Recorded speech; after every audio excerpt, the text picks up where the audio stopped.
আজকে আপনাদের শুনাব উমর ইবন আল খাত্তাব এবং মহানবী হযরত মুহাম্মদ সাল্লাল্লাহু আলাইহি ওয়াসাল্লাম এর পিতৃকুলের সবচেয়ে ছোট চাচা আল আব্বাস ইবনে আব্দুল মুত্তালিব মধ্যকার নালা ভাঙ্গার ঘটনা।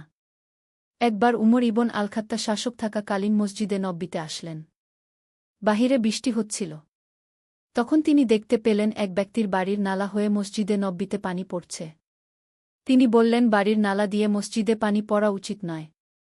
মসজিদ এজন্য নয় যে মানুষ এতে নালা দিয়ে পানি ফেলবে। তখন তিনি জানতে চাইলেন, এটা কার ঘর? লোকেরা বলল, এটা মহানবী হযরত মুহাম্মদ সাল্লাল্লাহু আলাইহি ওয়াসাল্লাম এর ছোট চাচা আল আব্বাস ইবনে আব্দুল মুত্তালিব এর ঘর। উমর ইবন আল খাত্তাব বললেন, এটা উচিত নয়। মসজিদ কারো জায়গির হতে পারে না। তার মধ্যে নালা দিয়ে পানি ফেলা ঠিক নয়। একথা বলে তিনি নালাটি ভেঙে দিলেন।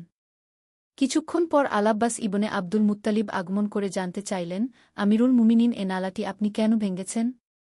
উমর ইবন আল খাত্তাব বললেন, মসজিদে নববী ওয়াকফকৃত সম্পদ আল্লাহ তায়ালার ঘর।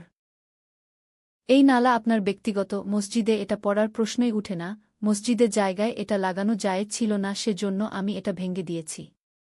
হযরত আব্বাস বললেন, আমিরুল মুমিনিন, আপনার জানা নাই যে এটা আমি আল্লাহর রাসূলের জীবদ্দশায় তার অনুমতি গ্রহণবশত লাগিয়েছিলাম।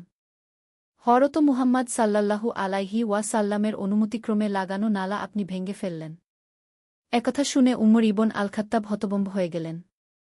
বললেন, আব্বাস বাস্তবিকেই কি রাসূল সাল্লাল্লাহু আলাইহি ওয়াসাল্লামের অনুমতি দিয়েছিলেন? আল আব্বাস ইবনে আব্দুল মুত্তালিব বললেন, হ্যাঁ, রাসূল সাল্লাল্লাহু আলাইহি ওয়াসাল্লাম অনুমতি দিয়েছিলেন। উমর ইবন আল খাত্তাব মিনতি ভরা কণ্ঠে বললেন, আমি এখন ঝুঁকে দাঁড়াচ্ছি, আল্লাহর ওয়াস্তে আপনি আমার পিঠের উপর দাঁড়িয়ে এখনই এই নালা ঠিক করে নিন। আল আব্বাস ইবনে আব্দুল মুত্তালিব বললেন, আপনি শান্ত হন। অনুমতি দিয়েছেন, সমস্যার সমাধান হয়ে গিয়েছে। আমি নালা লাগিয়ে নিব। উমর ইবন আল খাত্তাব বললেন, কেউ আমার পিঠে দাঁড়িয়ে এই নালা না লাগানো পর্যন্ত শান্তি পাব না। খাত্তাবের ছেলের এই দুঃসাহস হল কিভাবে যে রাসূলের অনুমতিক্রমে লাগানো নালার ব্যাপারে হস্তক্ষেপ করে ভেঙে ফেলেছে। সুতরাং হযরত ওমর তাকে নিজের পিঠে চড়িয়ে ওই নালা ঠিক করান।